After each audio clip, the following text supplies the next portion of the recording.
Hi kids, in today's session you are going to learn about the consumer surplus. For each and every law to explain that we need the definition, assumption, explanation and graphical explanation at last limitations. For each and every law, definitely you should write all these things. First we will move on to the consumer surplus. Okay, who has given this one? Okay, the concept it was given by Alfred Marshall. Definition of the consumer surplus: the excess of price which is person would be willing to pay.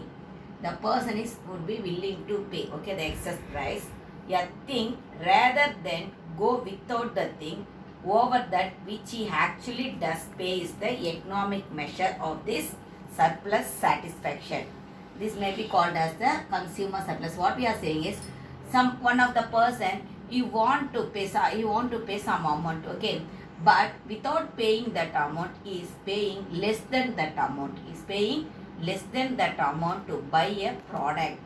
It is called as a consumer surplus. That means something, that means he want to spend on a product 20 rupees, okay, but he is paying only 16 rupees. That means the consumer surplus here is, what is the difference between what the person actually wants to pay and what he paid. That is the difference between these both alone we are saying as a consumer surplus. That means how many rupees here? Consumer surplus 4 rupees is the consumer surplus. Okay, we may see this one through the what is that one graph also. First we will move on to the assumption. Then utility, it can be measured. Utility we may be measured in this one. And next the marginal utilities, it will be constant. Marginal utility, it will be constant. Next, there is no substitute for the product. Only one product only we are taking here. There is no substitute for it. Okay. Next, the taste, income, it won't change. That means what we are assuming like that. Okay. That means if one of the product you are going to buy means there is no substitute, not like that. Just what we are doing that, we are considering that like that. We are considering like only one product only you are going to buy. Without the substitution you are going to buy, like that only we are assuming, and we are calculating this consumer surplus. Okay, explanation. Already I told one of the product. One product we may take like as one of the biscuit packet. Okay, one biscuit packet rupees, it actually you want to spend on that as a 20 rupees. Okay, but actual rate of that biscuit packet is 16 rupees alone. But how much you have taken that 20 rupees to pay on it, but only 60 rupees only you are going to pay. Okay, that means actual price. That one 16 rupees is the actual price.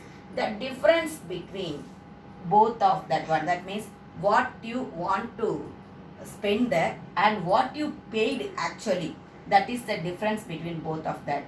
The difference is we are saying as a consumer surplus. Okay, if suppose the price of that biscuit packet, if it increased, you may take as a Britannia or Good Day something. Okay, Good Day we may choose here. Okay, if it that means the price of the product, it increased for 18. Okay, that means the actual price you are going to pay is 18.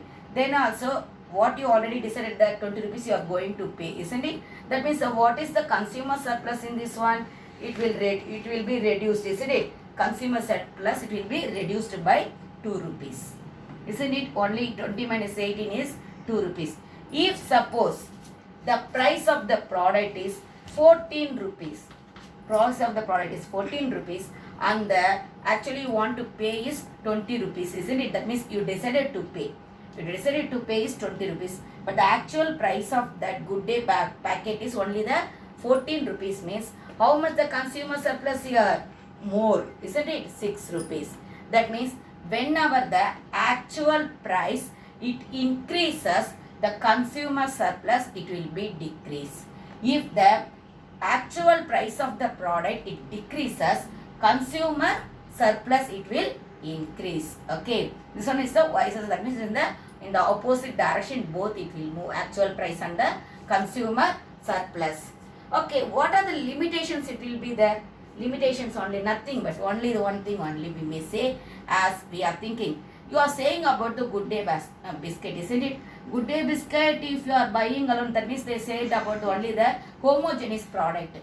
But we won't move on to the only one product. Always we will select only the substitute product also, isn't it? That means when the price it is not enough for us, means what we will do, we will move on to the another product. That means we will move on to the substitute product. If Good Day is not there, Britannia Good Day is not there, that means you will move for the Sunfeast Good Day, like that, isn't it? That means you are choosing some other product. When you are choosing the some other product, then it may be consumer surplus, that it may be not there, otherwise it may be higher, otherwise it may be lower to compare to the before product, isn't it? Before product means Britannia Good Day alone we are saying. Okay, that is the consumer surplus. It is very easy. What is the consumer surplus? What the total utility you are assuming that means you want to spend some money, isn't it? You want to spend some money on one of the product, but you are paying that, actually you are paying the different money.